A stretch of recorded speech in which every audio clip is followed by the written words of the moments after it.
Error handling refers to a section of code designed to anticipate, detect, and manage warnings or errors during program execution. It does not address syntax errors, which prevent the VI from running, nor logical errors, which occur when incorrect instructions are given to the computer. The errors in focus typically arise from data analysis or hardware issues, such as a divide by zero error or a situation trying to access a USB drive that is not connected. Automatic error handling in LabVIEW pauses execution, highlights the node where an error occurred, and displays an error dialog box. This approach is not ideal and generally recommended to be disabled. Manual error handling, on the other hand, gives programmers control over how errors are managed, ensuring that code execution continues without interruption. There are two methods to disable automatic error handling in LabVIEW. The first is to open the File menu, select VI Properties, choose Execution from the category list, uncheck Enable Automatic Error Handling. This approach does not allow programmers to implement custom error handling logic.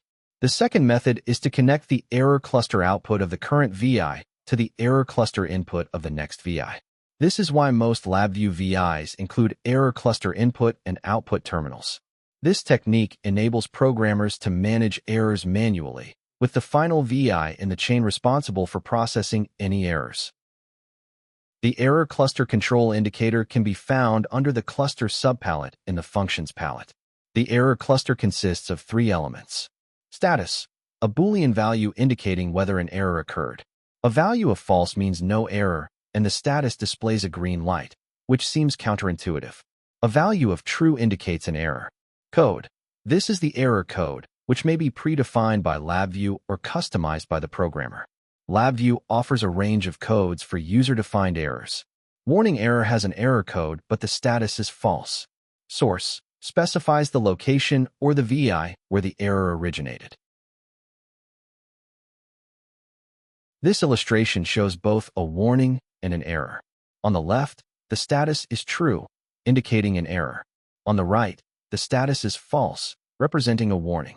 A warning is identified by its specific warning code. This block diagram demonstrates the proper use of the error cluster. The error cluster not only defines the execution order of VIs, but also disables automatic error handling. The merge errors function is used here. It returns the first error encountered.